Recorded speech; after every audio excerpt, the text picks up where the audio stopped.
Welcome to Kenton's videos. Enjoy the video. First, measure your chest and back to plan how much to add. Measure across the fullest part of the chest and across the back shoulder blades.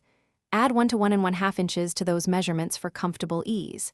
Prepare a seam allowance of 1/2 inch for every new seam you will open.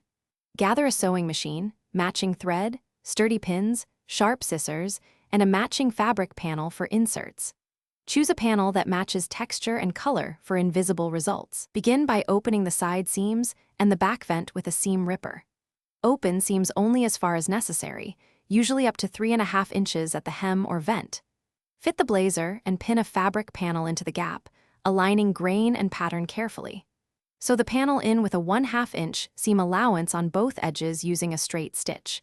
If shoulders feel tight, add panels under the arms or at the shoulder seam up to 1 inch. After sewing, press every seam flat with a steam iron for a professional finish. Trim excess fabric and finish all raw edges with a zigzag stitch or serger to prevent fraying. Reattach any removed lining carefully, easing it into the new openings by hand.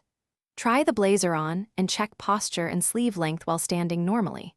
Make final adjustments to hems or darts in small 1/4 inch increments until the fit looks balanced and comfortable. Thanks for watching. Consider subscribing if we helped you.